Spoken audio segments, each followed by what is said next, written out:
A lot of these cultural crimes I've been complaining about can be blamed on the baby boomers. These people were given everything. Everything was handed to them. And they took it all. Sex, drugs, and rock and roll, and they stayed loaded for 20 years and had a free ride. But now they're staring down the barrel of middle-age burnout, and they don't like it. They don't like it, so they've turned self-righteous. And they want to make things hard on younger people. They tell them abstain from sex, say no to drugs. As for the rock and roll, they sold that for television commercials a long time ago.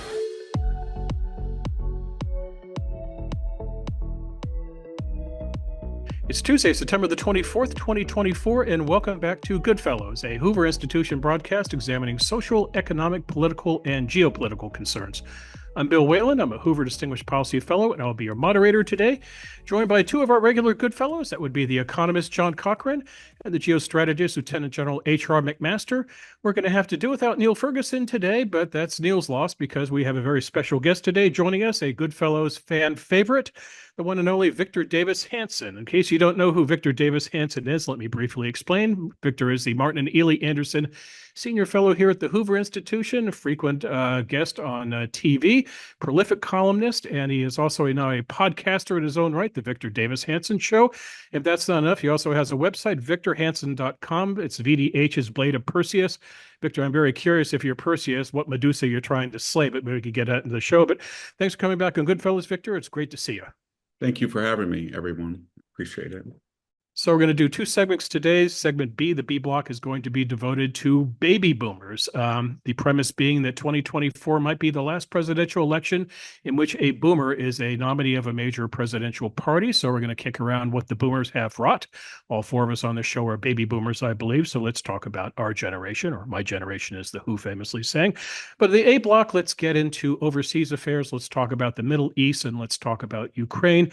Victor, I turn to you. A debate going on in this country, simply put, is it kosher for the Jewish nation to set off pagers, to set off walkie-talkies, to blow up at its opponents? One school of thought being, Victor, this is what a small democracy surrounded on all sides and vastly outnumbered does for survival. There is a school of thought that maybe this is not how wars and international warfare is conducted. What say you, Victor? Well, given that Hezbollah has sent 8,000 rockets into Israel and displaced 60 to 70,000 civilians, and no one has really said anything. And given the pressure on Israel to avoid collateral damage, I think you could argue that there are very few, if any, people who are walking around Lebanon with an archaic walkie-talkie or pager. I mean, most of them have cell phones. And who would have a pager and that Hezbollah ordered on spec from a shell company unless they were a Hezbollah terrorist? So it was a very effective way of minimizing collateral damage, taking out Hezbollah activists or terrorists, exposing them to family and friends or people in their apartments, who they really were, how large that group was. Taking along with them the architect of the 243 people who were killed in Lebanon in 1983, of which we had a $7 million bounty on. So I think it was a win-win situation. And it's a preliminary, just to finish, with Israel is telling the world that they've had enough with Hezbollah's rocketing. And if they don't stop it, they feel they have the wherewithal to do damage that would make something like the 2006 Shia destruction of the neighborhoods in Beirut look minor in comparison. So I think they're just saying we've had enough and we're going to deal with these terrorists in the way that we see best, and we'll try to do it humanely, but we don't really care what the UN says anymore, or the EU, or even for that matter, what people in the US Congress, like the Squad, say. HR, is this something that is unique to Israel in terms of, hot wiring pagers and walkie-talkies, or do other governments do this? And you have top secret classification, maybe the things you cannot tell us, but I'm just kind of curious as if this is what the face of modern warfare looks like now.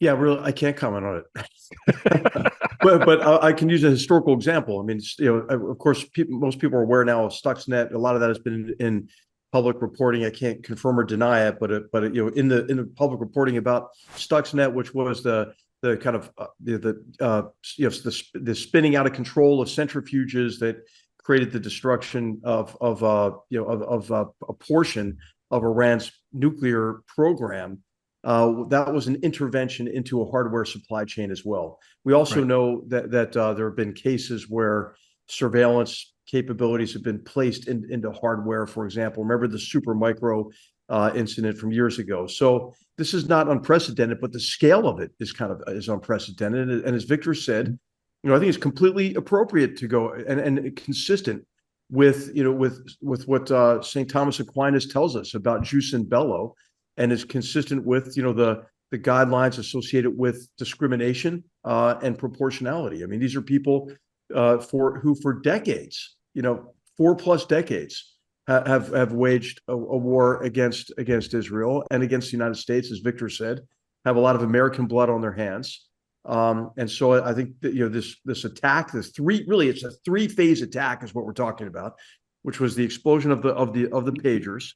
Then they go to the walkie-talkies, then they hit them with the walkie-talkies, and then they can't talk to each other. They say, "Oh, we need an emergency meeting." They're probably just trying to figure out who's still alive and who's dead and who's wounded, not wounded. And then Israel determines where they're meeting and then strikes that building. So I think completely appropriate, extremely effective at really decapitating Hezbollah leadership. And you'll hear a lot of people say, "Oh, it really doesn't matter going after the leaders." That's nonsense. All of these people have been active in that organization for decades. They have important relationships, not only throughout the organization of Hezbollah, but with their Iranian masters. So it was extremely effective series of attacks against Hezbollah leadership, and I think it's likely it's a precursor to an invasion of southern Lebanon by the Israeli Defense Forces to create a buffer zone up to the Litani River, about 40 kilometers, 30 kilometers into Lebanon, so that, as Victor mentioned, the 60 to 80,000 Israelis who had to evacuate a territory, 10% of Israel can go back to their homes. Let me add, this is half statement, half question. So I invite my better educated good fellows to say, "No, John, you're wrong." This was beautifully targeted in the sense of, maximal damage to known terrorists and minimal to civilians around them. The only response one could have is they shouldn't, Israel should just give up and go home rather than, go home, give up and commit suicide rather than fight back. It was funny when I was listening to NPR and they had some expert on the terrible mental health crisis this is causing among people associated with Hezbollah, because they don't know what's going to blow up next. And the memes on the internet about what's going to blow up next are very worth it if you get anything like my Twitter stream. The rest of Lebanon is not completely unhappy about this. They are not happy to have a gangster state running things in the bottom and inviting Israeli attacks all the time. So a lot of stuff I've seen on Twitter is Druze and Christians and lots of other people in Lebanon saying, "Yeah, great, get rid of these gangsters who are ruining our country." The next issue is the rockets. And, Israel is surrounded by something like 100,000 rockets. Stuff I've seen is beautiful pictures of just what it is. Hezbollah has built houses around rocket launchers throughout southern Lebanon. And here, I think, is a dramatic loss for Hezbollah. I mean, so what Israel is able to do is blow up pagers. And now they know where all those rockets are, because what Hezbollah didn't count on was that LIDAR existed. And so Israel knows pretty much where every rocket is, in a way that Israel was not able to counter the tunnels in Gaza. So houses with rockets in them, Israel knows where they all are, and they're all going to get blown up. The tunnels in Gaza, less so, and that's an important lesson going forward. And Israel was able to blow up pagers, but is not able to blow up the rockets. Too bad it wasn't able to get into that supply chain. But the one view that I heard here is, why are we fighting so much about southern Lebanon? Well, if Hezbollah has to pull back, this isn't an orderly retreat of an army with all its stuff intact. It gives up all of those rockets and all of those houses holding the rockets. So you can tell now why the moving back from southern Lebanon is so important to Israel and so damaging to Hezbollah. Opinions, guys? Did I get any of this right? Yeah, absolutely. Yeah. I would just add that these series of actions fit into a broader context. And Victor, I think that, what we're seeing is the activation of the ring of fire around Israel, and a situation in which Israel is under greater threat than it's been maybe since 1948. And so you have the attacks against the leadership, but also what Israel's been doing is striking against the supply chain for the rockets. Many of the targets that they've struck in Syria, for example, have been associated with retrofitting some of these rockets with precision guidance capabilities, and also the raids that you've seen in the West Bank, where where Iran has really accelerated at the delivery and increased by orders of magnitude the delivery of weapons into the West Bank as well. So you can see really this is a multi-front war. You have the Houthis who've been firing at Israel, and of course, think back to April, right? With the hundreds of projectiles fired at Israel from Iranian soil. So it is kind of like a 7-front war for Israel. And this is why I think it's important to place these strikes in broader context of Iran's proxy war to destroy Israel and kill all the Jews. That's really what they want to do. Yeah. That's what they tell us they want to do. They do. And every conversation should begin with that. I mean, And how the could status you say quo- Israel's not justified? The status quo, if you guys send up a couple, dozen rockets a day and we shoot them down with very expensive Iron Dome missiles, that status quo is over. And I don't think asking Israel to go back to that, well, that's simply not tenable. Yeah, I would just comment that I agree with both of you that their strategy of serially sending off 10 or 15 rockets a day, displacing the population, destroying the economy, stopping international flights to Israel in a war of attrition, Israel has decided it's not going to sustain that anymore, and there's no restrictions on it now. And there's a couple of things that I would just point out. I think John was right about the pagers. I talked to an Israeli not too long ago, about 2 days ago, and he pointed out that a lot of the pagers that blew up were Hezbollah people that were monitoring rockets in individual houses that they didn't know about. So they actually got intelligence when they saw these explosions go off, or they heard the families go to the funeral of a particular house. There was a likelihood that the Hezbollah people were actually neighborhood watchers that were posted where the rockets were to make sure that nobody tampered with them. So it was even a better bonanza because it actually did show where the rockets were in some cases. And then you get back to the other point that you both made. Ultimately, it's all about Iran. If Iran just had a government like the authoritarian Shah, which is not a great government, but if it just had something marginally better, you wouldn't have this turmoil. And ultimately, everybody in the West has a rendezvous with this government.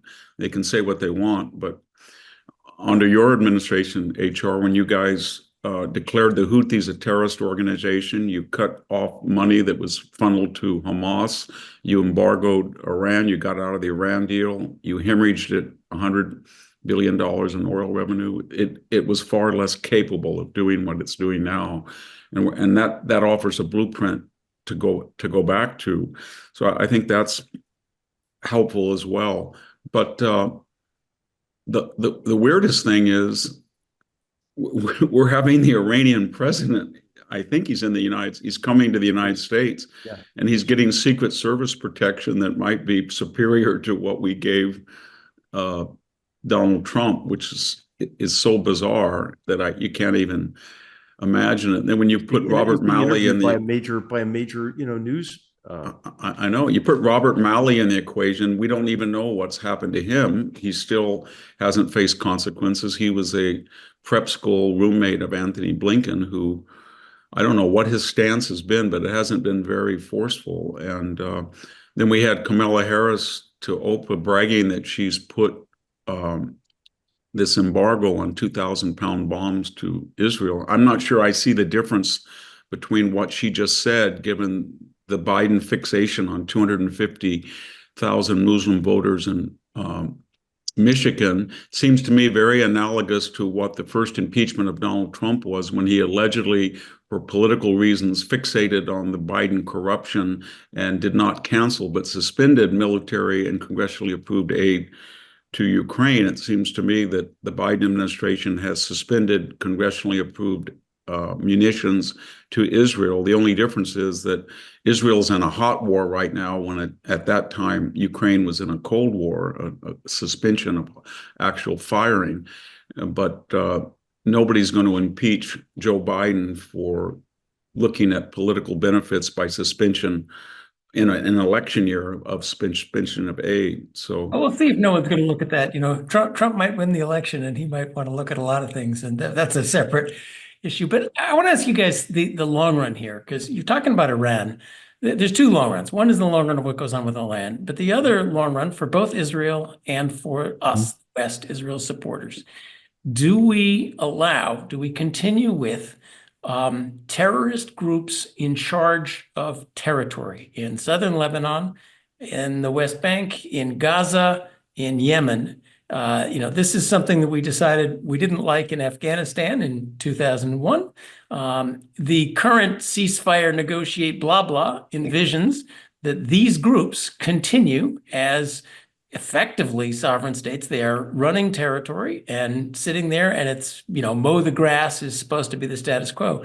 I think Israel has moved on. It doesn't tell us what the long run strategic desire is, but it has to be that this doesn't go on, that Gaza is not run by Hamas, Hezbollah does not run southern Lebanon, Yemen does not an aircraft carrier shooting missiles at Israel, and these people cannot, victory over these groups and sending them out of governing territory is an intermediate thing. Iran supports them. Iran does not want to have a war with Iran, and Iran wants to, fight to the last Arab, as the saying goes.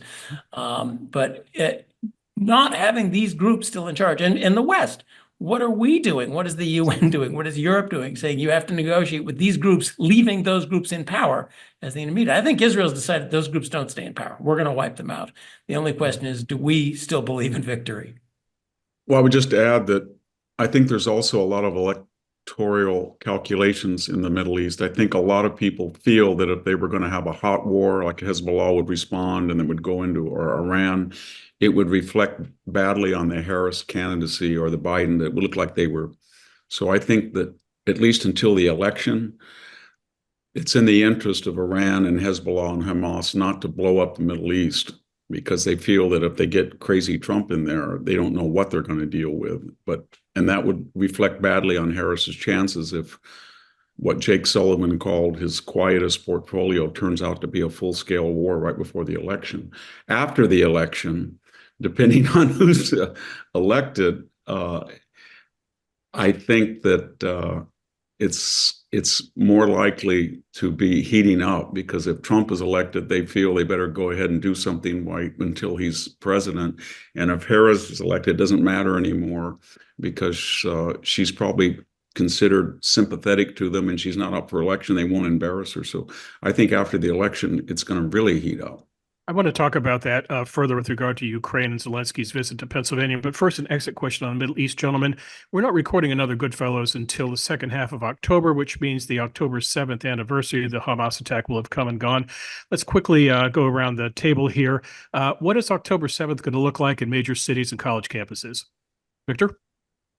They've been kind of quiet, and we're speaking on the Stanford campus, and the new Stanford president, from what we understand, is not going to be as tolerant or sympathetic to people who trash the president's office or defile iconic sandstone colonnades that have to be this obscene anti-Semitic graffiti has to be removed by tweezers. It's so delicate. So I think that people across the country feel that they don't like the idea of guests in our country, and many of these protesters are on student visas, insulting the halls, breaking American laws. So there's no public support, and I think given the firing of these presidents, a lot of the current presidents feel that it's now not just insurance of not being fired by appeasing these people, but rather the opposite. If you do appease them, you're going to incur some consequences. And I think that's a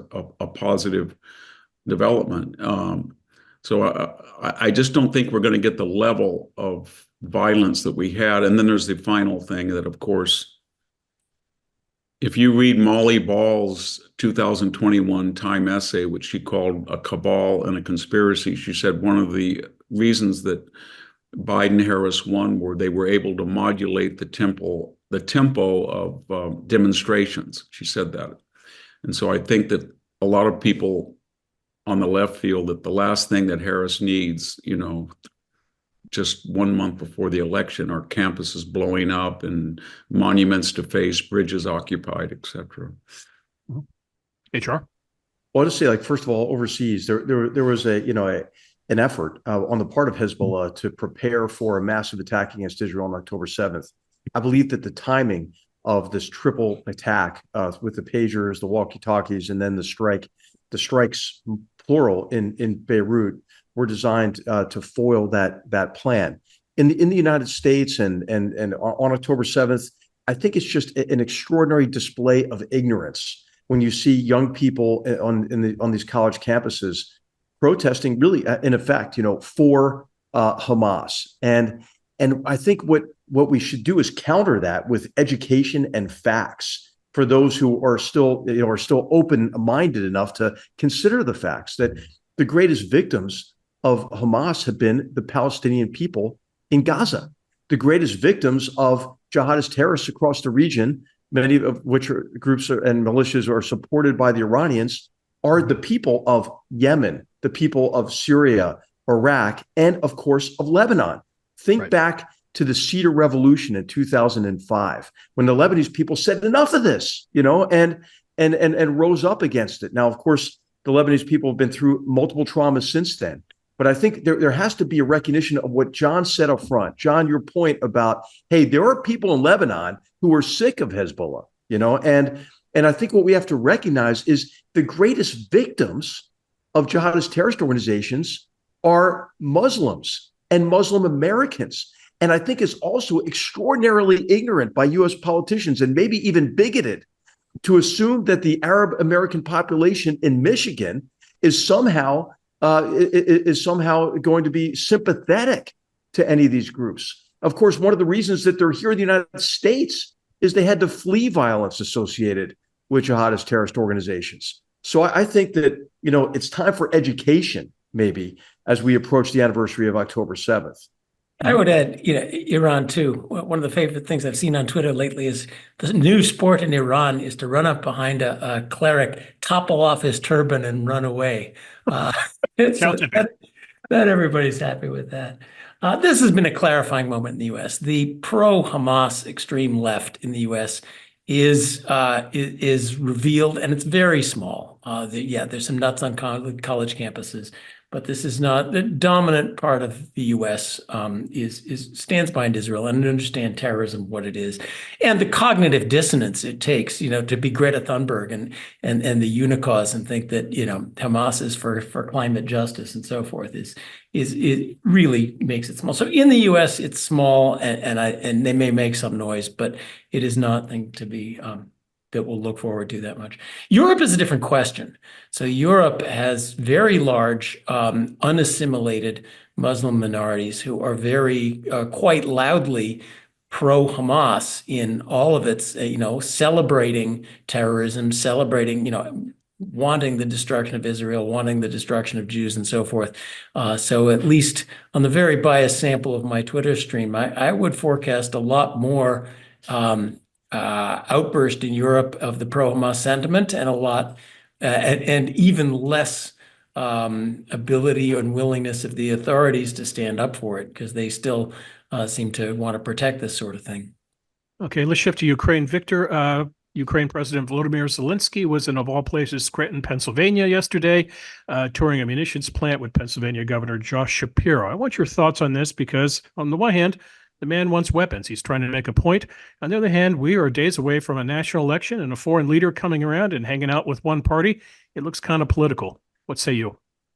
I think it does. I think it's a lot worse than that for a variety of reasons. Look, we're 43. We used to have October surprises. Remember George Bush's drunk driving 7 days before the 2000 election, things like that. Yeah. Russian disinformation, laptop disinformation, all of that in 2016. But now with early voting and mail-in balloting, we have September surprises, because there's a couple of things that were disturbing. The early voting or mail-in balloting, although it had been delayed, his visit, and by the way, he was flown on a U.S. taxpayer-supported military C-17 into the United States. and he was flown in by the Biden-Harris administration, of which Harris is an incumbent running for president. And where does he go in his first stop? He goes to the one state that's going to likely decide the election. And more importantly, he goes in right when they've timed it, so he goes in during early and mail-in balloting that's beginning. And where does he go? He goes in a state where jobs have been jobs, unemployment, static economy. He goes to a munition plant, which is advertised as an export to Ukrainian for artillery shells, and it keeps people working. And then it gets even worse, because what does he do then? Does he keep out of politics? No, he gives an interview to the hard left pro-Harris New Yorker magazine, and he says that Donald Trump doesn't know what he's talking about.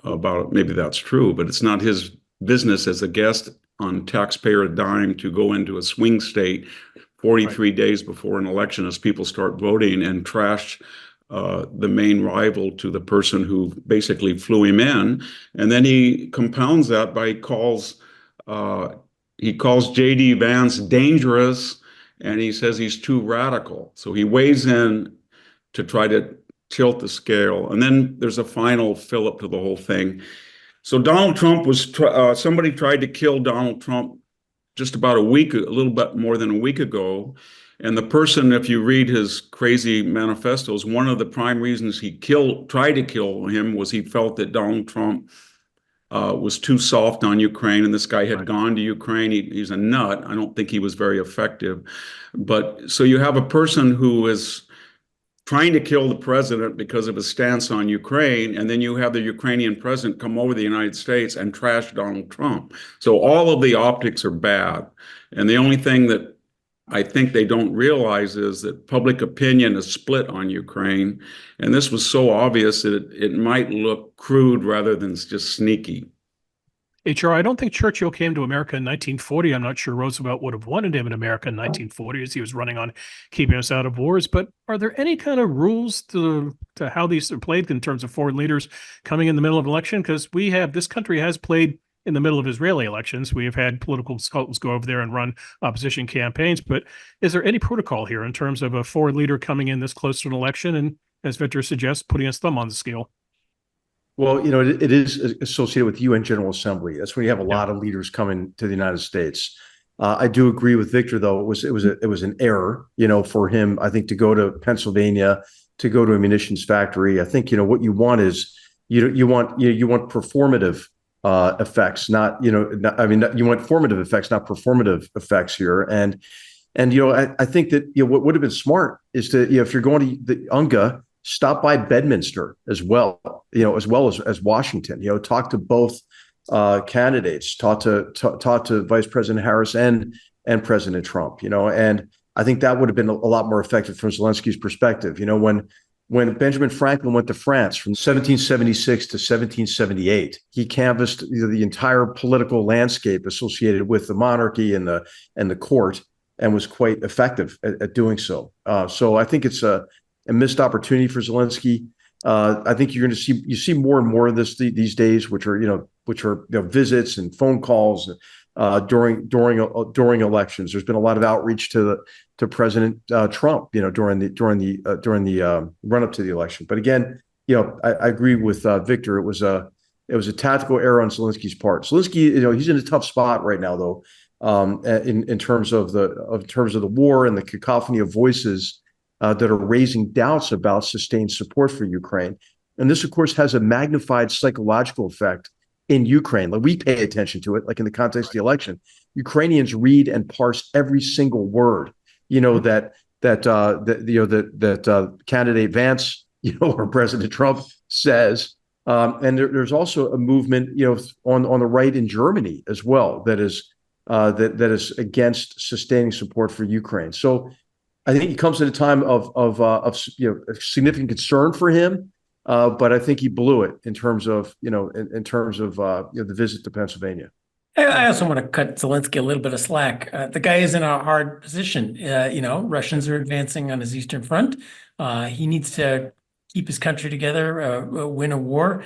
if he got a little bit wrong on the nuances of U.S. politics, I'm not sure any of us could go to Ukraine and get the nuances of Ukrainian politics right. And I think a lot of his intention could be and should be to try to persuade a Trump administration and the many cacophonous voices in the Republican Party that support for Ukraine is very much in our interest and the West's interest. If he didn't handle it right, I'll grant you that. But I think that is really, I think is important. Why does he go to a munitions plant? Because he knows that the Trump and JD Vance want American manufacturing, and he wants some American manufacturing too. Yeah. You just like to be allowed to buy what we have to export. Yeah, but he didn't go to one, and there's other munitions plants. He chose Pennsylvania, and he chose it right when early voting, and it was part of a plan. Got to remember, during the midterm elections, this is what Biden-Harris did. They had their activists leak the Dobbs, the repeal of Roe versus Wade. They started draining the petroleum reserve. They started canceling student debt, and the supposed red wave turned into a little ripple. And right now, we've already seen he's draining the reserve again. And all of a sudden, on the 50th day, and I'm not an economist, John, so correct me, all of a sudden the Fed decides they just have to cut interest rates 50 days before the election. And then we bring in Zelensky, and it's part of this desperation of these October. It's a separate issue, which is the skullduggery going on at the election. The intelligence agencies are already at it. Again, they're crying wolf for the third time. Oh, Russia, Trump, blah, blah. Guys, we've heard this before. Yes, I know. And then that's for sure. I really resent it. I really resent it. Get Zelensky a little bit of slack, and that he, why does he want to go here? He wants to point out to Trump, Vance, he needs I just think weapons. it was bad optics when you get a pro-Ukrainian zealot tries to shoot a president, and then you get the Ukrainian president coming over to a swing state right before an election when early voting starts. Then he gives an interview to the New Yorker, and he calls one of the candidates dangerous and a radical, and he calls the other one, he doesn't know what he's talking about. And then you think, well, wait a minute. There is no elections in your country. You have suspended habeas corpus. You have suspended elections. You've suspended opposition parties. And then you come over here and weigh in on a democratic process in our country. So I understand what you're saying, but I think it was self-destructive. And it really reminds me of what we do. We have no business. And Bill Clinton started it when he sent campaign teams, as I think Bill was alluding to, into Israel. And right now, Obama as well. Obama too. And I think right now we're trying to. Netanyahu needs to go. What the heck? We're trying to overthrow the government of Israel. We really are. And I think that's horrible, to interfere in the internal relations of Israel and to predicate maybe congressionally approved aid as kind of the incentive. So I don't like it when we do it, and I think he shouldn't do it. And that's not to say that I don't understand that he's in an existential fight, but everything about it is going to hurt him. He's in an existential fight, and all of we've been talking about this now for a couple of years. All of the reasons that we need to hold back and not escalate and so forth have been proved false. On the first day, we were discussing, why doesn't the U.S. send them F-16s? Oh, well, Russia will, finally they get F-16s. Are we going to let them bomb the Russian bases from which glide bombs are going? Oh, that would be terribly escalatory.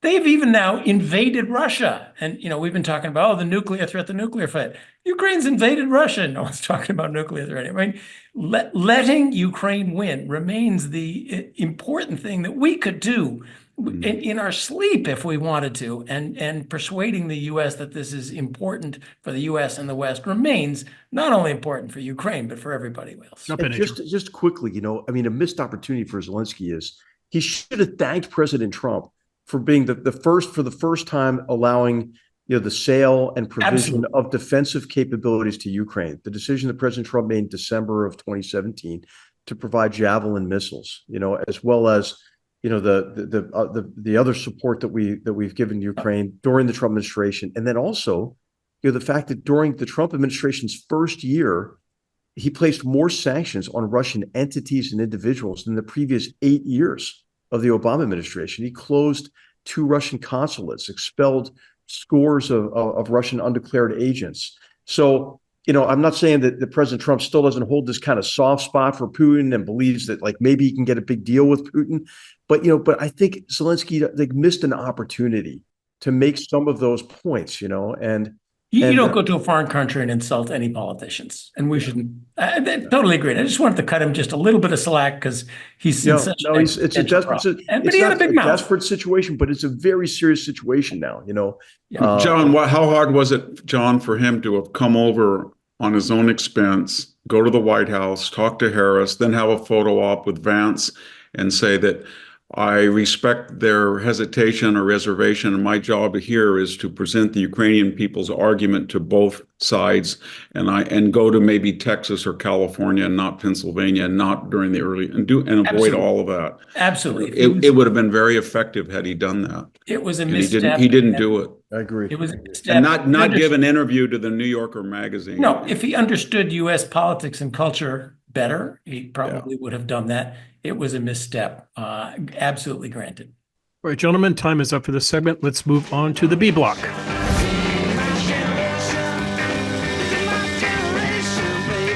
And in the B block, we're going to talk about baby boomers. And all four of us belong to the baby boomer generation, born between 1946 and 1964. Boomers make up about 20% of the American population. If you've added boomers, Gen Xers, millennials, and Gen Z, that's about 5 out of 6 Americans. It's, by the way, I'm giving a talk on this later today. That's why I selfishly inserted this into the show. It's why HR and I are wearing suits, by the way. This is an odd configuration. HR is literally in the room next to me right now. So when he talks, I can hear him coming in 2 different directions. But I'm going to talk about the boomers, and I want to get your guys' thoughts on boomers as well. Victor, it's an easy generation to mock. I'm sure you've seen the insurance commercials where they show the boomers coming up to the airport gate, and they ask what time does Group 5 board, and they say 3 hours. So we can have all kinds of fun picking the peccadillos. But when people ask you about the boomers, what are your thoughts on boomers? Well, it's a mixed bag. I entered college in 1971, and the newly opened UC Santa Cruz, and there were some good things that happened with the emancipation of women and civil rights advancement, and more interest that generation brought to the environment and all of that. But on the whole, it was a destructive generation. The drug use, the promiscuity, the narcissism, and the polarization, cultural revolution of the 60s really started the idea that if you had a political difference with someone, then that political difference was going to be a totalitarian difference, in the sense that it was going to involve a social, cultural, economic, political front. And, everything about you was going to be in opposition to this country. And then finally, there was and my generation, there was, and I have to be very careful, because you got to remember that the baby boomer generation voted overwhelmingly for Richard Nixon in 1968. Right. They really did, when he got the 18-year-old vote in 72, and it was just not even close with McGovern. So they were caricatured. There were a lot more silent majority boomers than the loud ones that got the attention. But for the loud ones that got the attention and have now moved in, as Roger Kimball said years ago, just tenured radicals, and are retiring, but had positions of enormous influence in government, the bureaucracy, the media, corporations. A lot of the changes that some of us on the conservative side saw were not so good, came from the ideology of that generation, and they're not done yet. And I don't think they didn't have a realistic or empathetic view of their parents. And I'm speaking from people in my own family, but that generation who went through the Great Depression, the so-called greatest generation, and then the 12.2 million who went to World War II in various capacities and helped defeat fascism and Nazism, and then went back and won the Cold. They were, for all their mistakes in Vietnam, they were a great generation. And they, I think, decided that they were not going to have their children suffer as they did. And they tended to indulge us more than otherwise would have been true had they not had to go through all of that. But our generation, I don't think, showed them the deference that they deserved, at least this element of our generation. I want to reiterate, I'm not talking about everybody in the baby boom. HR, we're looking at a boomer president for at least the next 4 years if Trump wins, maybe the next 8 years if Kamala Harris wins, which means they will have had a unprecedented almost 40-year run on the American presidency. What is the boomer legacy when it comes to foreign policy? Well, it's a complicated one. And, I'm about to go back for my 40th reunion for my graduation from West Point. And the term that we use is the long gray line. And when I thought back about who was the class that was coming back when I was a first year or a senior at West Point, it was a class of 44. So you get a sense of this long gray line, which is the title of a great book by Rick Atkinson about the West Point class of 1966. But you get a sense of continuity across generations. Of course, there are changes, but certainly in the military profession, I've seen a lot of continuity. I came into the Army really under the leadership of officers who had seen the Army prior to Vietnam, and then during the trauma of Vietnam and personnel policies that were destructive to the Army, and then organized a renaissance in the Army in the 1980s. I was a beneficiary of that. But in terms of your question, Bill, foreign policy wise, I think after the victory in the Cold War, that we entered into a period of over optimism and complacency based on some unrealistic and flawed assumptions about the nature of the post-Cold War world, right? That an arc of history had guaranteed the primacy of our free and open societies over closed authoritarian systems, that, great power rivalry was a relic of the past, and that our technological military prowess would guarantee our primacy and security for the foreseeable future. And then what we've seen, I think, since the 2000s are a series of strategic shocks and disappointments, and that over optimism, I think, shifted in the Obama years toward pessimism and even resignation, And so what I endeavored to do to help disrupt President Trump, is to help him disrupt what needed to be disrupted and chart a course in between the over optimism and complacency and the pessimism and resignation. And I think that's what we need now, is a rational, clear-headed view of the world in which we prioritize our interests, and we recognize the limitations of our power and our resources, right? We're not going to conciliate the furies in the Middle East, but also recognize that if we disengage from these complex problems abroad, they can only be dealt with at an exorbitant cost once they reach our shores. So I think what we've seen, maybe as the legacy we're coping with, is this swing, from maybe undervaluing the cost and risk of engagement, and then undervaluing the risk and cost of disengagement, and I think that's what you've seen in the Middle East under the Obama administration, is the cost and risk of disengagement, de-escalation, and trying to manage conflicts instead of advance our interests. John, you and I could do an entire Goodfellows on fiscal responsibility and the boomers or lack thereof. And I want to depress the good people watching and listening to the show with the statistic. But simple question, John, is our generation too comfortable when it comes to debt? And do we lack a confrontational gene when it comes to things like entitlement reform? I don't think that's necessarily a generational thing. I'll instead sort of riff on what my colleagues have said here. I mean, 1968 was a really dividing year in America, and that's kind of when our culture ripped apart. As I think Victor pointed out, well, it's not everybody turned lefty, but sort of the current right and left defined themselves in 1968 in the Vietnam War, in McCarthy versus Nixon, and have been at it ever since. That cultural shift is really amazing. I mean, I was young in the late 1960s, early 1970s. We didn't listen to music from the 1920s, but the music, the way we dress, that culture, certainly of the left, highly educated part of America, has been pretty much at it ever since. I mean, they've changed their passions. First it was anti-nuclear, and then it's anti-climate. But they've been first it was give in to the Russians, and then it's give in to the Iranian terrorists. But whatever, it's been remarkably constant ever since. And on that left, it's really. Conservative means something. Conservative means that you value the Constitution, the traditions, the norms that your society brings to you, and you understand there's a certain wisdom in following those norms. And the boomers decided, no, we get to make it up on our own, to the point where today,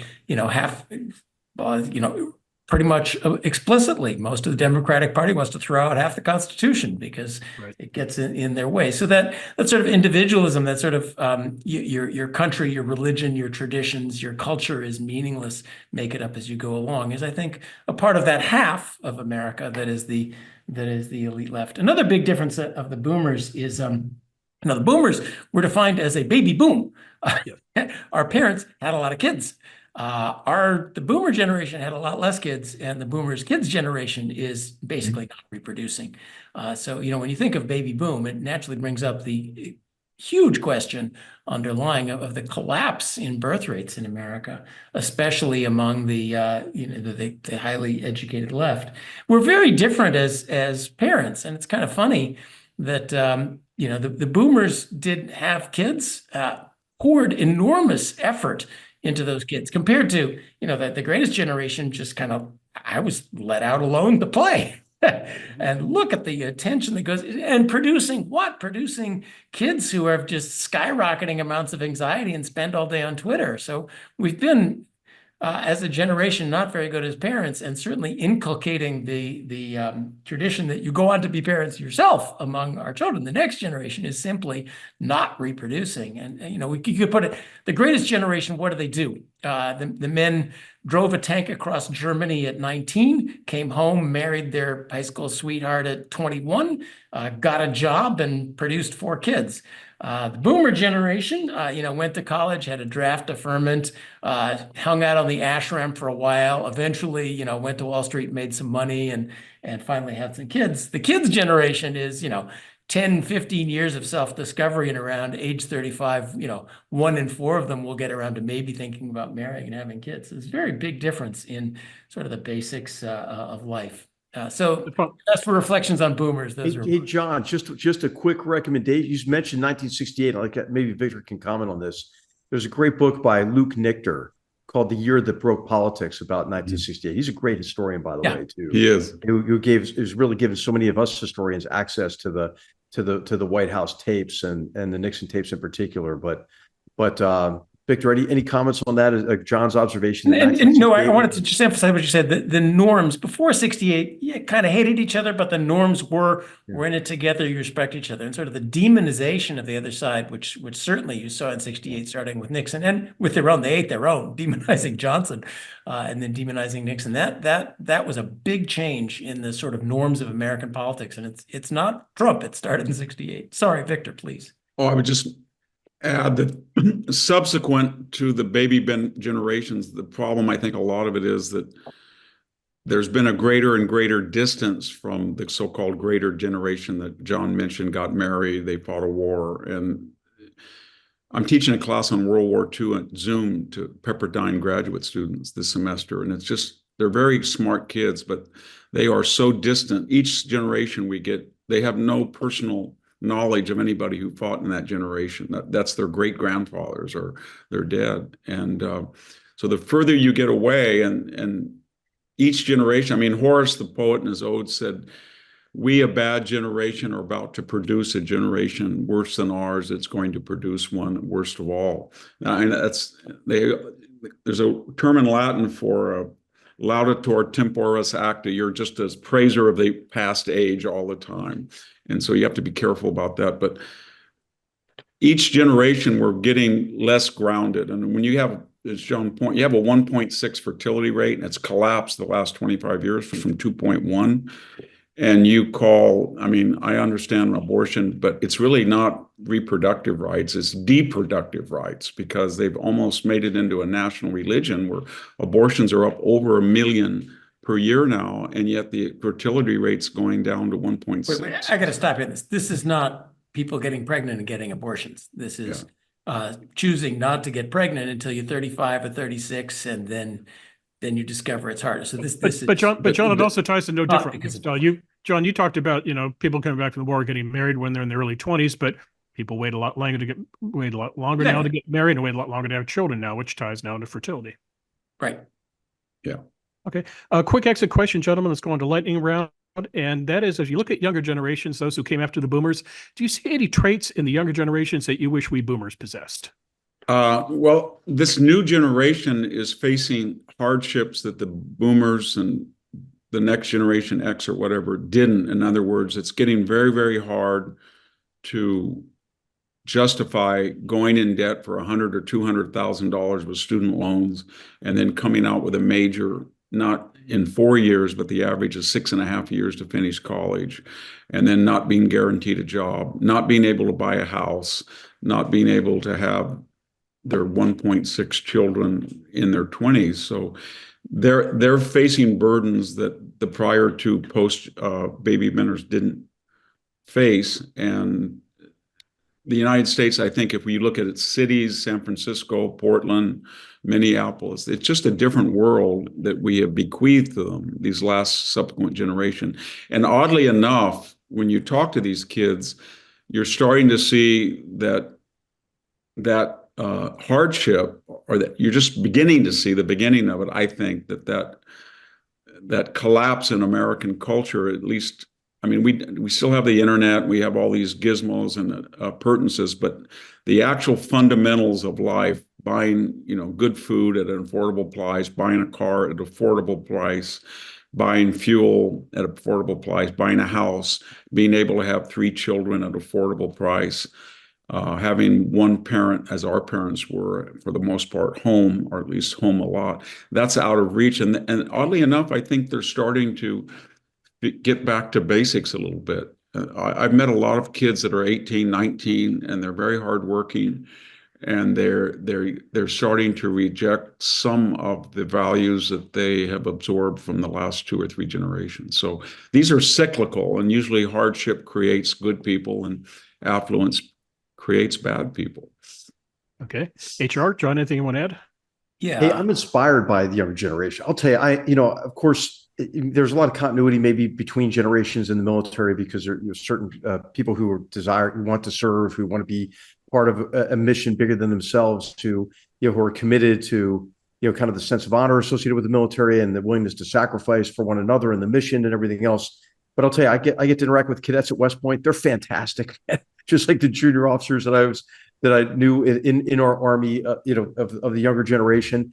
But now also with the students that I interact with, mainly at Stanford and Arizona State University, I see a real desire to serve, and then also like a real desire to be better connected to one another. Of course, this is a generation that is better connected to one another than ever electronically, but quite distant from one another at times, psychologically and socially. And so I think that there's a real desire, whether it's on sports teams or serving in an organization where they can make a difference, like in the military, that there is this desire to serve. So, I mean, maybe it's a self-selecting group that I get to interact with in my classes and interactions, but I'll tell you, I really am impressed by them. I know they're much pilloried, but as Victor said, I mean, Victor, I think that it's going to be the students who provide the corrective to this kind of curriculum of self-loathing and the orthodoxy that they're being fed, associated with, organizing the world into oppressor and oppressed, and the valorization of victimhood, all this nonsense, and I don't say to my students directly, hey, this is nonsense. I just say, hey, it's your job as a student to question any orthodoxy, to read a broad range of views and come to your own decisions. And so I think that resonates with them. And I think, I'm inspired by them, and I've got a great hope, for the next generation, because, we've screwed a lot of things up in in our generation, and they're going to have to deal with it, Bill. So we better hope that they're on their game. Yeah. Johnny gets the last word. Oh, Mike, I get the last word. Neil isn't here anymore. Exactly. Economists rule. I agree that this generation faces an extraordinary challenge. It's not an economic challenge, though. Right now, the U.S. economy is doing fantastic. And even if you're from reduced circumstances, if you finish high school, get married, get a job, keep the job, you're going to do great. And it is not economic hardship, especially compared to lots of the rest of the world. Europe is 40% poorer than the U.S. and not growing. They've got way worse problems. But it is a social, political, economic, and government challenge. We are, every historical analogy to end of empire, out of losing faith in who you are and your basic systems, America is just screaming all of them.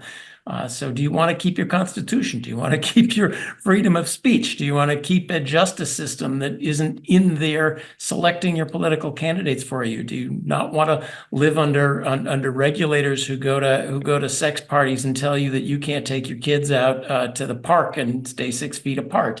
Are we going to lose? Save our republic as the crucial. This is a crucial, and abroad, are we going to be just? Is it always retreat, take whatever you want, and we're for the ceasefire and the status quo? Just eat it slowly. So a great challenge of, are we going to revitalize this country? Yes, economics could be way better. Politically, the institutions and structures of American democracy are going to let the whole thing fall apart. That's this generation's challenge, and it will turn into economic very soon, even though it isn't now. So they got a great challenge, but I like the young people that I've met. Granted a selective sample, they can tell that what they've been fed is so extreme, such nonsense. They know they're being lied to. They understand it's bullshit, and they are looking for better ideas, and it's not hard to find them if you look hard. So that at least many young people are turning away from the craziness, understanding that the structures that sustain our life have been destroyed around them, and want to fix them. So I got to echo the HR's optimism to quote it up, although it's going to be a very hard challenge to put together the mess that our generation has left behind. Okay, we'll leave it there, and it's on to the lightning round.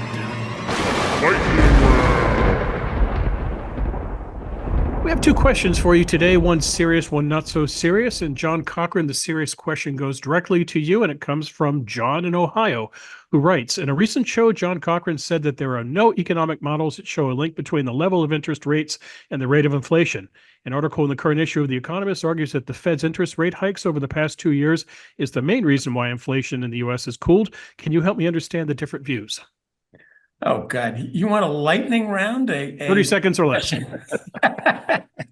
The Guido Sarducci version, if anybody remembers that. Exactly. I'll just say there's an interesting disconnect between what every modern economic model does and the sort of standard doctrine expounded by the Fed. It's kind of interesting. What seems normal, that higher interest rates would reduce the economy and that would bring down inflation. That just doesn't exist in current economic models. So they're doing what any sensible person does. They're kind of winging it. But I have a lot of expertise in monetary policy. I've been studying for 40 years. And what I can tell you with great certainty, nobody knows how it works. And if they tell you they know how it works, I don't know how it works, but I know they don't know how it works either. So, what this just requires is a little bit of humility. Keep it simple. Stop trying to spin enormous Rube Goldberg contraptions that you think you know how to control. Okay, and now the not-so-serious question. A statue of Johnny Cash, the Man in Black, has been unveiled in the U.S. Capitol. Question for the group: what other entertainers should have statues in the U.S. Capitol? Elvis, Frank Sinatra, Kid Rock, Taylor Swift, Barbra Streisand? HR, who'd you go with? And I think I know who you're going to guess. It's going to be some funk guy, right? Hey, I'll tell you, why not? Why not George Clinton from Parliament Funkadelic? Who basically, told us, hey, if you don't like the effect, don't produce the cause. In many ways, I think he's a modern day Stoic philosopher. John, I don't know what your musical tastes are as opposed to the general. You want to give us some thought? What musicians put in Capitol? I live in an unfortunate, I was a boomer from 1972, and my life reflects the line from the wonderful Tom Lehrer song, which went, we may have won all the battles, but they had all the good songs. That was about the war against Franco. And that certainly reflects the music of 1972, which I still listen to, and I ignore their politics. Victor? Well, I think the person who made the greatest effect on music and popular culture probably in the last 50 years was Bob Dylan. And he's a very strange guy, right when there was that scene where the Harvard professor was locked out of his Cambridge apartment, and he said he was a victim of police brutality because he asked, the police didn't know who he was. About the same time, Bob Dylan was giving a concert, and he was walking around without any ID, and he looked like a bum. and he was going to be on stage in a few minutes, and the police picked him up, and they took him to the police station, and they said, "Who are you?" They didn't know. They weren't baby boomers. And he said, "I'm Bob Dylan. I'm a guy named Bob Dylan, and I've got to go to a concert." And then they said, "Well, you have no ID and you're a vagrant." Same kind of thing. But rather than saying that he wanted the police ties put in the Smithsonian Museum, he said, "I don't blame these guys." And so one person recognized him, drove him very fast, so he got on stage just in time, and they wanted him to say that he was a victim of police brutality. And he basically said, if I saw a guy that looked like me and I was a police person, I was walking down the street, I don't blame them for doing what they did. So he was kind of an off-the-wall guy, and he was not easy to pigeonhole politically, and he went through a lot of metamorphoses, both musical, politically, culturally. And he just won the Nobel Prize. So I think he deserves a little bit more recognition. Okay. As further evidence, you cannot trust boomers with anything. I've been told that actually we have time for one more lightning round question. And here it is. It's from Mark in Indianapolis, who writes, "I'm about to enter retirement. I would like the Goodfellows to each recommend 3 books that will provide me with a better understanding of their fields of study, even better if it's one of their works." You don't have to do 3. You can do just 1 if you want to. HR, what do you want to point him to? Battlegrounds? Well, no, I would say military history, American military history is kind of my field. I would say 3 great books to read. You've got to understand the Revolution and the colonial wars. And I would say, Don Higginbotham's book, The War of American Independence, is fantastic. Mm-hmm. I would say that then you've got to obviously understand the Civil War, and McPherson's Battle Cry of Freedom is the best 1-volume work there. And then, the World Wars and World War II in particular. So I would say Victor's book on World War II, or for a global perspective, Gerhard Weinberg's A World at Arms. So I would say, if you're starting in military history, you can't go wrong with those 3 1-volume fantastic histories. Mm-hmm. John, 1, 2, or 3 books? Well, I'll give you 3 authors. Start with Tom Sowell. And certainly he has a great economics textbook. Any of his stuff on race is just spectacular. And I annually tell the Nobel Committee that get to it, because this is just, one of the most spectacular things written. His Knowledge and Decisions is a masterpiece of economics expressed in easy words. Milton Friedman, you want to read, learn a little bit about economics, start with the easy one, free to choose. And Friedrich Hayek, it is now the anniversary, I forget what anniversary it is, it must be 80th of the publication of Road to Serfdom, which was not just a great book, but also intellectual touchstone. Let's not forget, everyone was a communist back in the 1930s, including the Roosevelt administration. And that really, everyone assumed that planning was good. And that really was a watershed in the late 1940s of waking us up, and a key to why we had such good growth. So those are my 3 choices. Too humble to add your own book. Not yet. Okay, Victor, you go last. Do you want to do 3 VDH books? Do you want to do 3 outside of VDH? I'll talk about just 3 I think that are classics of military history. And one is E.B. Sledge with The Old Breed. It's a personal memoir. I wrote the introduction to one of the paperback versions. And it's about the 1930s generation that stayed in the Marine Corps, and then they taught the new draftees and what they did on Okinawa. It's the most frightening memoir you could possibly read, but it's ultimately a paean to American soldiers. It's also really the basis for the Tom Hanks series, The Pacific. Yeah. It's a very beautifully written book. He was an etymologist of all people at the University of Alabama. Another one is not, we all read Grant's memoirs, but the best memoirs on the Civil War, William Tecumseh Sherman's 2-volume. He was not just a tactician or strategist, but he was really a cultural geostrategist. And he talked about how to defeat the South in a very holistic way that was way ahead of his time. He had enormous influence on Liddell Hart and others. And he wrote he has a very strange prose style. It's not like Grant's Tacitian, but it's beautiful in its own right. It's a very easy read. And then more contemporary, I've always been a fan. I knew him very well and I liked him. He was a wonderful man, John Keegan, and he wrote a book called The Face of Battle. And his argument was that in just this 100-mile radius, history had radically changed. and he looked at the Battle of Agincourt, the Battle of Waterloo, and the Battle of the Somme. But he did it unusually from the point of view of what it would have been like to fight there, and the dirt and the grime and the wounds and how horrific these experiences were. And he's also just happened to be a master prose stylist. So it's a classic book, and it's often underappreciated as well. But it's a great read. Yeah, it is. What battles have in common is human. He talks about how battles are aimed at the disintegration of human groups. Yeah, and it's the struggle of men, and of course women now struggling to reconcile their instinct for self-preservation with the achievement of some aim over which others are trying to kill them. And it's fantastic in terms of understanding what it takes to steel, STEEL, organizations against disintegration in battle, and how important it is to build up confidence and competence in small units. Because, of course, the book is organized into, infantry, cavalry, artillery, and technological change.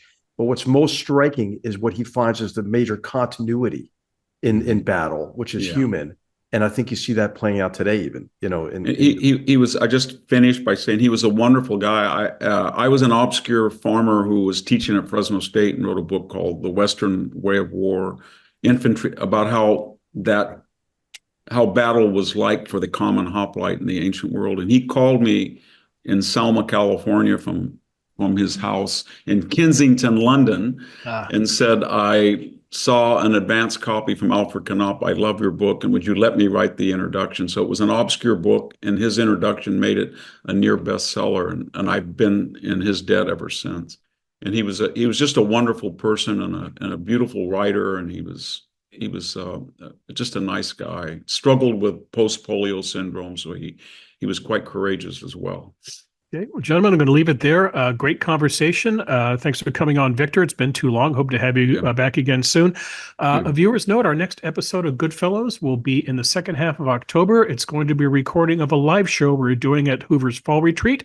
John H.R. and Sir Neil Ferguson will be attending. If that's not enough nobility for you, our guest is going to be the Lord Andrew Roberts. We're going to do a counterfactual show, which will be great fun. By the way, we really enjoy getting your letters. So if you do want to send in questions to John and HR and Neil, go to hoover.org/Ask Goodfellows and pose a question to Goodfellows. We'll do our best to try to get it on the air. On behalf of my colleagues, John Cochran, H.R. McMaster, the absent truant Neil Ferguson, and our very special guest, Victor Davis Hanson, we hope you enjoyed the show. We look forward to seeing you again soon. Until then, take care. Thanks for watching.